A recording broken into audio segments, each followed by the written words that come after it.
ان پاکیزہ گھڑیوں میں حاضر ہیں، اور اللہ تعالیٰ سے دعا ہے اللہ تعالیٰ میری آپ سب کی حاضری قبول فرمائے، جو سنے سنائے اس پر ہم سب کو عمل کرنے کی توفیق عطا فرمائے۔ جیسا کہ آپ جانتے ہیں کہ شعبان المعظم کا یہ بابرکت مہینہ، جس کے بارے میں حضور نبی پاک صلی اللہ علیہ وآلہ وسلم نے ارشاد فرمایا شعبان شہری و رمضان شہر اللہ، کہ شعبان میرا مہینہ ہے اور رمضان اللہ کا مہینہ ہے۔ تو بابرکت مہینہ اس کا آغاز ہو چکا ہے، اور اگلا جمعۃ المبارک یہ شب برات ہے، بخشش کی مغفرت کی رات ہے، اللہ کو یاد کرنے کی، اس کا ذکر کرنے کی اور اپنے گناہوں کی معافی کی رات ہے۔ تو انشاءاللہ اگلے جمعہ میں اس چیز کا بیان ہوگا۔ تو ویسے بندہ مومن کی یہ شان ہوتی ہے کہ وہ ہر روز، اس کا ہر دن، اس کا ہر رات اللہ کے ذکر میں ہوتی ہے، اللہ کے فکر میں ہوتی ہے۔ تو آپ ابھی سے جو ہے وہ تیاری اس طرح کریں کہ جیسے کل ہی رمضان ہے۔ حضور نبی پاک صلی اللہ علیہ وآلہ وسلم شعبان میں ہی کثرت سے روزے رکھتے تھے تاکہ رمضان کی تیاری ہو جائے۔ تو یہ اپنے ذہن کو اس طرح بنائیں، تب جا کر رمضان کی برکتیں حاصل ہوتی ہیں۔ میں یہ سوچ رہا تھا کہ سرکار نے یہ پہلا مہینہ، سرکار نے فرمایا یہ میرا مہینہ ہے، اور اگلا مہینہ یہ اللہ کا مہینہ ہے، تو اس کی وجہ کیا ہے؟ تو مجھے جو اپنی ایک بات سمجھ میں اب یہ ہے کہ اللہ پاک حضور علیہ الصلوۃ والسلام نے جو فرمایا کہ شعبان میرا مہینہ ہے، اس کی وجہ یہ ہے کہ پہلے غلام میری طرف توجہ کریں۔ شعبان میرا مہینہ ہے، پہلے غلام میری طرف توجہ کریں کہ میرا شعبان میں کیا عمل ہے۔ اگر انہوں نے میری طرف صحیح توجہ کر لی تو پھر رمضان ان کے لیے آسان ہو جائے گا۔ اس سے پتہ چلتا ہے کہ حضور کے کو پانے سے پہلے رب کی ذات کو نہیں پایا جا سکتا، اس لیے رمضان کا پہلا مہینہ سرکار نے فرمایا کہ وہ میرا مہینہ ہے، اس لیے رب کو پانے سے پہلے مجھے پا لو، اور جس نے مجھے پا لیا اس نے رب کو پا لیا۔ تو اس لیے اللہ پاک نے قرآن پاک میں ارشاد فرمایا اگر تم غلطی کر بیٹھو تو میرے محبوب کے پاس آؤ، یہ تمہارے لیے بخشش کی دعا کریں، تو تم بھی اپنے لیے گناہوں کی معافی مانگو، یہ بھی تمہارے لیے گناہوں کی معافی مانگے، پھر دیکھنا رب غفور بھی ہے، رحیم بھی ہے۔ اور اگر ان کو چھوڑ کر تم معافی مانگو گے تو تمہیں معافی نہیں ملے گی۔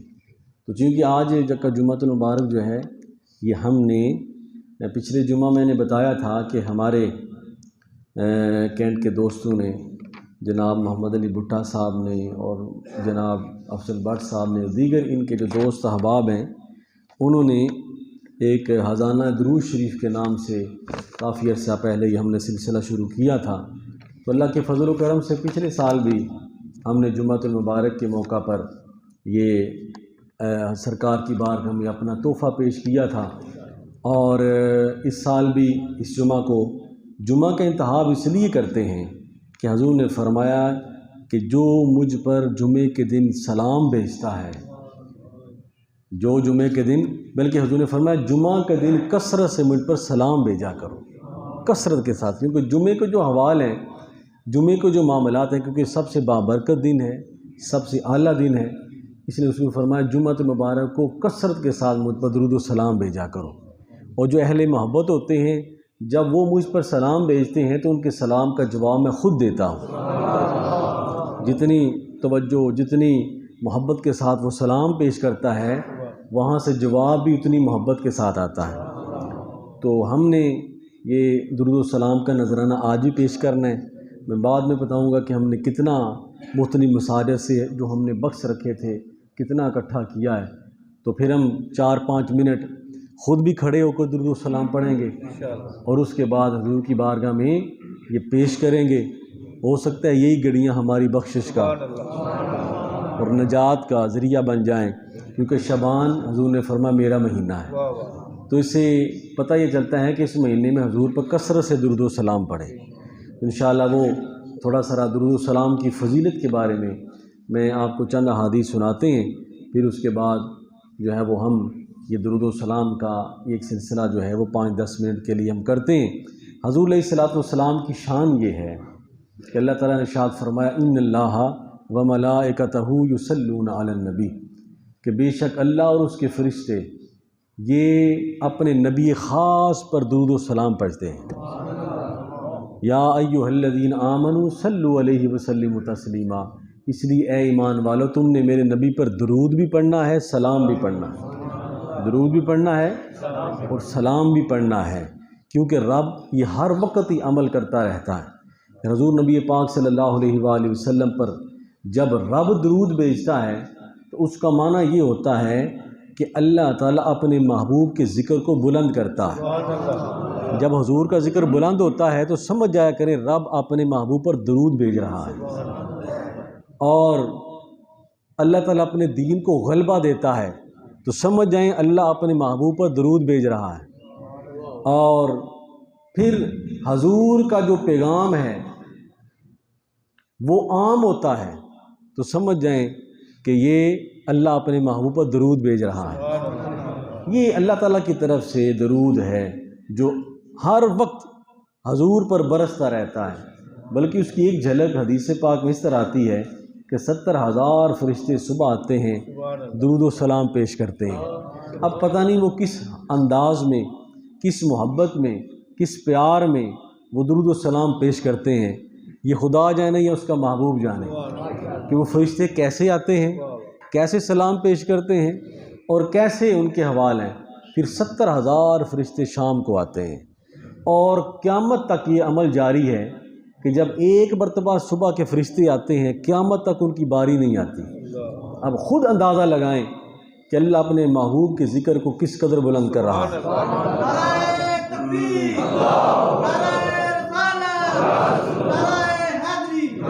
تو ہر وقت اللہ تعالیٰ اپنے محبوب کے مقام اور مرتبے کو جب بلند فرماتا ہے تو یہ رب کا درود ہے۔ اور فرشتے کیسے بھیجتے ہیں؟ فرشتوں کا درود و سلام بھیجنا اس طرح ہے کہ اللہ تعالیٰ کے فرشتے ہر وقت اللہ تعالیٰ سے یہ کہتے رہتے ہیں یا اللہ تو اپنے محبوب کی برکتیں اور بڑھا دے، ان کی عظمتیں اور بلند کر دے، ان کے فیض کو اور بلند کر دے، ان کے جو ہے رحمتیں اپنے محبوب کی اور اپنی مخلوق پر نچھاور فرما دے۔ اور جو ہمیں حکم دیا گیا ہے ہمارا یہ ہے کہ ہم اپنی طرف سے تو سلام اس طرح پیش نہیں کر سکتے، ہم تو یہی کہہ سکتے ہیں اللہم صلی وسلم علی سیدنا محمد، جس طرح بھی درود و سلام پڑھتے ہیں تو ہم کہتے ہیں یا اللہ تو ہماری طرف سے اپنے محبوب کی بارگاہ میں صلاۃ و سلام بھیج دے۔ تو فرمایا ہمارا یہ سلام ہے یا اللہ تو ہماری طرف سے یہ اتنا سلام اپنے محبوب کی بارگاہ میں بھیج دے، اتنا درود اپنے محبوب کی بارگاہ میں بھیج دے۔ تو فرمایا ہر وقت اللہ تعالیٰ اپنے محبوب پر صلاۃ و سلام بھیجتے رہتے ہیں، تو یہ سلسلہ کبھی منقطع نہیں ہوتا۔ بندہ تو سو بھی جاتا ہے تو اس کی شان تو یہ لا تأخذہ سنۃ ولا نوم، اسے نہ نیند آتی ہے نہ اونگ آتی ہے، بلکہ ہر وقت اپنے محبوب کی جو ہے وہ تعریف و توصیف اللہ تعالیٰ اپنی مخلوق میں جو ہے اس کو بچھاتا رہتا ہے، اس کو مخلوق میں اس کا ذکر اپنے محبوب کا کرواتا رہتا ہے۔ تو فرمایا حضرت عمر فاروق رضی اللہ تعالیٰ عنہ آپ فرماتے ہیں ایک دفعہ حضور علیہ الصلوۃ والسلام وضو کرنے کے لیے قضاء حاجت کے لیے باہر تشریف لے گئے تو میں بھی آپ کے پیچھے ہو لیا۔ جب آپ حضرت عمر فاروق فرماتے ہیں کہ میرے پاس حضور کا ایک لوٹا تھا پانی سے بھرا ہوا، وہ میں نے لیا، میں بھی پیچھے چل دیا۔ جب آپ باہر تشریف لائے تو حضور علیہ الصلوۃ والسلام، میں نے دیکھا حضور علیہ الصلوۃ والسلام کہاں چلے گئے۔ میں جب گیا تو ایک وادی میں حضور علیہ الصلوۃ والسلام نماز پڑھ رہے تھے، آپ سجدے کی حالت میں تھے۔ تو جب سجدے سے فارغ ہوئے تو میں نے عرض کی یا رسول اللہ صلی اللہ علیہ وآلہ وسلم آج کچھ معاملہ جدا ہے کہ اس وادی میں آپ سجدہ کر رہے ہیں۔ فرمایا یہ سجدہ شکر ہے، ابھی حضرت جبرائیل علیہ الصلوۃ والسلام میرے پاس آئے اور انہوں نے کہا محبوب آپ کا جو امتی آپ پر ایک مرتبہ درود و سلام پڑھے گا اللہ تعالیٰ اس پر 10 بار رحمتیں فرمائے گا اور اس کے 10 درجے بلند کر دے گا، اس کے 10 درجے بلند ہو جائیں گی۔ فرمایا کہ یہ اللہ تعالیٰ نے جو مجھے نعمت عطا فرمائی ہے میں اس پر اس کا جو ہے وہ شکر کر رہا ہوں۔ پھر حضرت عبداللہ بن علی بن حسین، حضرت حسین کے صاحبزادے حضرت علی ان کے بیٹے حضرت عبداللہ، یہ 3 شعبان جو ہے یہ حضرت امام علی مقام کا یوم ولادت، یہ بھی یاد رکھا کریں، جن کے اوپر ہر وقت درود بھیجا جاتا ہے۔ حضور نے فرمایا مجھ پر بھی ہر وقت درود بھیجا جاتا ہے، میری آل پر بھی ہر وقت درود بھیجا جاتا ہے، اور ایسا درود جس میں میری آل شامل نہ ہو وہ درود نامکمل ہے۔ تو آپ کا 3 شعبان جو ہے وہ آپ کا یوم ولادت بھی ہے۔ اس طرح 5 شعبان حضرت امام زین العابدین رضی اللہ تعالیٰ عنہ آپ کا یوم ولادت۔ یہ وہ ہستیاں ہیں جن پر حضور کی نسبت سے ہر وقت درود و سلام ہوتا ہے۔ اللہم صلی علی محمد وعلی آل محمد، ٹھیک ہے نا، کوئی بھی درود پڑھے، سلام پڑھے، حضور کا بھی ذکر اور حضور کی اہل بیت کا بھی ذکر، کیونکہ سلام اور درود بنا ہی ان کے لیے ہے، اگر ان پر صلاۃ و سلام نہیں تو درود ہوتا ہی نہیں ہے۔ تو فرمایا حضرت عبداللہ وہ اپنے والد گرامی حضرت علی اور وہ اپنے والد گرامی حضرت امام حسین رضی اللہ تعالیٰ عنہ ان سے روایت کرتے ہیں، اور حضرت امام حسین رضی اللہ تعالیٰ عنہ اپنے والد گرامی حضرت شیر خدا سے روایت کرتے ہیں۔ فرمایا حضور علیہ الصلوۃ والسلام نے ارشاد فرمایا البخیل من ذکرت عندہ ثم لم یصلی علیہ، فرمایا بخیل ہے وہ شخص جس کے پاس میرا نام لیا جائے اور مجھ پر درود و سلام نہ پڑھے۔ فرمایا بخیل وہ نہیں ہوتا جو پیسے خرچ نہ کرے، بلکہ بخیل وہ ہے جس کے سامنے نام محمد لیا جائے صلی اللہ علیہ وآلہ وسلم اور درود و سلام نہ پڑھے، وہ شخص بخیل ہے۔ تو یہ گھر والے گھر کی بات بتا رہے ہیں، تو اس لیے فرمایا جب بھی حضور کا نام آئے تو پڑھیں صلی اللہ علیہ وآلہ وسلم۔ حضور نبی پاک صلی اللہ علیہ وآلہ وسلم نے فرمایا ویسے تو ہر وقت مجھ پر درود و سلام پڑھتے رہو، ہر وقت پڑھتے رہو۔ حضرت سیدہ کائنات حضرت فاطمہ الزہرا رضی اللہ تعالی عنہا آپ روایت کرتی ہیں کہ میں نے اپنے رسول، اپنے نبی، اپنے والد پاک صلی اللہ علیہ وآلہ وسلم کو یہ فرماتے ہوئے سنا۔ آپ نے فرمایا جب تم مسجد میں داخل ہو تو مجھ پر درود و سلام پڑھا کرو۔ یہ مسجد میں داخل ہو کی دعا پڑھتے ہیں نا، پہلے درود و سلام پڑھیں۔ فرمایا جب تم مسجد سے نکلو تو پھر بھی مجھ پر درود و سلام پڑھا کرو اور پھر نکلنے کی دعا کیا کرو، کیونکہ کوئی ایسی دعا قبول ہی نہیں ہوتی جس کے شروع اور آخر میں درود و سلام نہ لگا دیا۔ اس لیے جب بھی کوئی دعا کریں، ذکر کریں، شروع میں بھی درود و سلام پڑھ لیا کریں اور آخر میں بھی درود و سلام پڑھ لیا کریں۔ یہ مشہور درود و سلام پڑھتے ہیں جس میں صلاۃ بھی ہے، سلام بھی ہے، الصلاۃ والسلام علیک یا رسول اللہ وعلی آلک واصحابک یا حبیب اللہ۔ اس کو اپنا معمول بنا لیں، سوکھا بھی ہے، آسان بھی ہے، اور درود بھی ہے اور سلام بھی ہے۔ پھر حضور نبی پاک صلی اللہ علیہ وآلہ وسلم نے ارشاد فرمایا، آپ نے فرمایا کہ اپنے میری قبر کو عید نہ بناؤ، میری قبر کو عید نہ بناؤ۔ جس طرح بندہ سال میں 2 عیدیں کرتا ہے تو آگے پیچھے تو عید کی نماز نہیں ہوتی، اسی دن پڑھنی ہے، بس عید ہوئی تو بس ختم۔ فرمایا میری قبر کو عید نہ بناؤ بلکہ مجھ پر کثرت کے ساتھ درود و سلام پڑھتے رہا کرو۔ یہ نہیں جب گئے تو سلام پڑھ لیا پھر آگے تو پھر بات ختم، یا مسجد میں آئے تو سلام پڑھ لیا، یا جمعے کے بعد پڑھتے ہیں اس کے بعد بات ختم۔ فرمایا میرے ساتھ یہ معاملہ نہیں کرنا جس طرح 2 عیدیں ہیں، بلکہ اس طرح کیا کرو کہ ہر وقت تمہارے پاس درود و سلام کا تحفہ رہے۔ پھر حضور علیہ الصلوۃ والسلام نے یہ بھی ارشاد فرمایا کہ میرے ساتھ اونٹ کے کجاوے کی طرح معاملہ نہ کرو۔ بندہ سواری پر جب سوار ہوتا ہے تو وہ کجاوا کس لیتا ہے، فرمایا میرے ساتھ یہ معاملہ نہ کرو بلکہ مجھ پر کثرت سے درود و سلام پڑھا کرو۔ کجاوے والا معاملہ نہیں کرنا کہ جب گاڑی میں بیٹھے تو پیٹرول ڈلوا لیا، نہیں، بلکہ حضور کے ساتھ معاملہ کرنا ہے کہ جب بھی حضور کا نام آئے حضور کو درود و سلام پڑھنا ہے۔ فرمایا کہ میری قبر کے ساتھ، میرے مزار کے ساتھ، گنبد حضرہ کے ساتھ عید والا معاملہ نہیں کرنا۔ حضور نبی پاک صلی اللہ علیہ وآلہ وسلم کی ایک اور بڑی پیاری حدیث پاک حضرت ابی بن کعب رضی اللہ تعالیٰ ارشاد فرماتے ہیں کہ حضور علیہ الصلوۃ والسلام سے میں نے عرض کی یا رسول اللہ میں کتنا درود و سلام آپ پر پڑھوں؟ آپ نے فرمایا جتنا آسانی کے ساتھ پڑھ سکتے ہو۔ فرمایا چوتھائی دن کا چوتھا حصہ وہ پڑھ لو۔ فرمایا اتنا پڑھ لو بہتر ہے، لیکن اس سے زیادہ پڑھ لو تو اور بہتر ہے۔ دیکھیں حضور نباز اثر یعنی جو ہے مریض ہے اس کی طلب دیکھ کر آپ نے خوراک دی، فرمایا اگر اس سے زیادہ پڑھ لو تو بہتر ہے۔ فرمایا یا رسول اللہ آدھا دن پڑھ لوں؟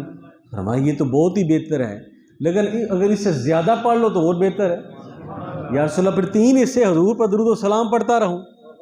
تو فرمایا ہاں اگر اتنا پڑھ لو تو یہ تمہارے لیے بہتر ہے، لیکن اگر اس سے زیادہ پڑھ لو تو تمہارے لیے اور بہتر ہے۔ یا رسول اللہ پھر میں تو ہر وقت آپ پر درود و سلام پڑھوں گا۔ نعرہ تکبیر، نعرہ رسالت، نعرہ حیدری۔ پھر تو ہر وقت آپ پر درود و سلام پڑھوں گا۔ حضور نے فرمایا کہ اگر اس طرح کرو گے تو اللہ تعالیٰ تمہاری بخشش کے ساتھ ساتھ تمہارے سارے غم کو دور کر دے گا۔ یعنی دلوں کے غم مٹاتا ہے محمد نام ایسا ہے۔ یہ حضور کا نام ہے جو دلوں کی مصیبتوں کو، دلوں کے غم کو، دلوں کی پریشانیوں کو دور کر دیتا ہے۔ فرمایا اگر تم ایسا کرو گے تو بخشش تو ہو ہی جانی ہے، ساتھ ساتھ دنیا کے جو غم الم ہیں وہ بھی اللہ تعالیٰ تم سے دور فرمائے۔ اس لیے مجھ پر کثرت سے درود و سلام پڑھا کرو۔ بے شمار احادیث ہیں، بے شمار جو ہے وہ حضور علیہ السلام کے فرامین ہیں جس سے یہ ثابت ہوتا ہے کہ درود و سلام پڑھنا ایسی عبادت ہے، ایسا ذکر ہے جس میں اللہ بھی شامل ہے، اس کے فرشتے بھی شامل ہیں، ہمیں بھی حکم دیا گیا۔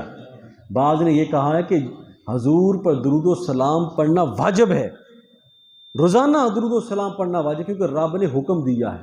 جس طرح نماز پڑھنا فرمایا کہ نماز پڑھو، اس طرح اللہ پاک نے فرمایا صلو علیہ وسلم تسلیما، درود بھی پڑھو اور سلام بھی پڑھو۔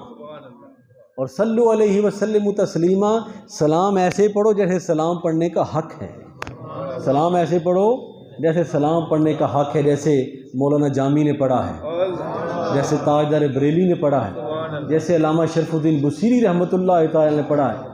اور درود شریف کی بڑی برکتیں ہیں، آپ سنتے رہتے ہیں کہ علامہ شرف الدین بصیری جن پر فالج کا تکلیف ہو گئی تو اٹھا نہیں جاتا، تو سوچا کیوں نہ میں سرکار کی نعت لکھوں، نعت لکھی اور مولا صلی وسلم دائما ابدا علی حبیبک خیر الخلق کلہم هو الحبیب الذی ترجی شفاعتہ لکل حول من الاحوال مقتحم۔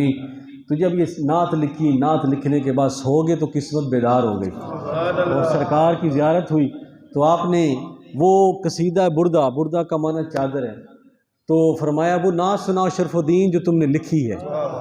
سرکار نے خود سماعت فرمائی، پتہ نہیں وہ کس ذوق سے، کس محبت سے لکھی گئی کہ آج بھی یہ حضوری کلام ہوتے ہیں نا، یہ بچوں کو بھی یاد ہو جاتے ہیں، جو حضوری کلام جو قبول ہوتے ہیں۔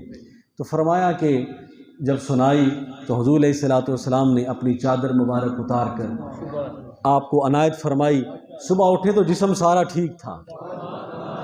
آپ فرماتے ہیں کہ یہ اس قصیدے کا کسی کو پتہ نہ چلتا، آپ جب صبح اٹھے نا ٹھیک ٹھاک تو راستے میں ایک بزرگ سے ملاقات ہوئی، فرمایا شرف الدین اللہ نے تمہیں صحت عطا فرمائی ہے، مجھے بھی وہ قصیدہ سناؤ۔ تو آپ نے فرمایا، آپ نے اور بھی کئی نعتیں لکھی تھی، کئی قصیدے لکھے تھے، آپ نے ایک دو فرمایا نہیں جو رات نے سرکار نے سنا تھا وہ قصیدہ مجھے سنا۔ فرمایا آپ فرمائے جب سرکار سن رہے تھے میں بھی وہیں موجود تھا۔ پھر ان بزرگوں کی وساطت سے آپ کا یہ قصیدہ نسل در نسل جو ہے وہ آگے بڑھتا رہا۔ تو کہنے کا مقصد یہ ہے کہ درود و سلام کو اپنا وظیفہ بنائیں اور اس کو اپنی سانسیں بنائیں۔ یہ وہ وظیفہ ہے جو بڑا آسان بھی ہے، جس کی بڑی برکتیں بھی ہیں۔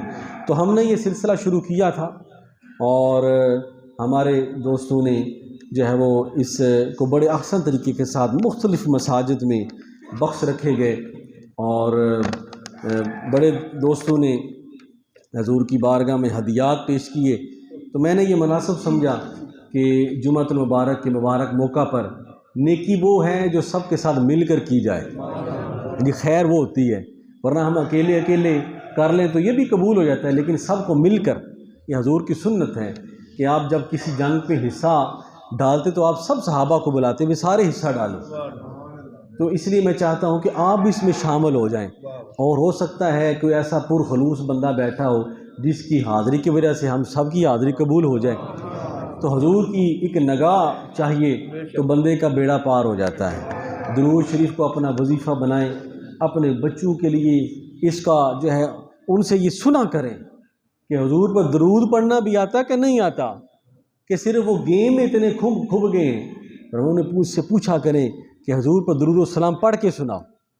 تو میرے دوستو بات یہ ہے کہ یہ کافی عرصے سے تو الحمدللہ اس دفعہ جو مختلف مساجد سے درود و سلام اکٹھا کیا گیا ہے الحمدللہ وہ 45,60,35,799 مرتبہ الحمدللہ یہ پڑھا گیا ہے، اور اس کے بعد لاتعداد جو شمار نہیں کیا جا سکا، تو یہ تھوڑا سا نذرانہ سرکار کی بارگاہ میں یہ ہماری طرف سے پیش ہوا ہے گوشہ درود و سلام کی جو ہے وہ وساطت سے۔ تو میری خواہش یہ ہے کہ ہم بھی 4-5 منٹ کے لیے کھڑے ہو کر حضور کی بارگاہ میں درود و سلام پڑھیں، ٹھیک ہے نا؟ اس کے بعد یہ سارا ہم درود جو ہے وہ ہم حضور کی بارگاہ میں پیش کرتے ہیں، اور جمعے کی نماز کے بعد پھر سب کے لیے ہم اجتماعی دعا کرتے ہیں، ٹھیک ہے نا جی؟ ہو سکتا ہے کہ یہ گھڑیاں قبولیت کی بن جائیں، تو میں کہتا ہوں سارے آپ دوست کھڑے ہو جائیں، اور کھڑے ہو کر ہم 5-6 منٹ کے لیے ارشد صاحب سے کہوں گا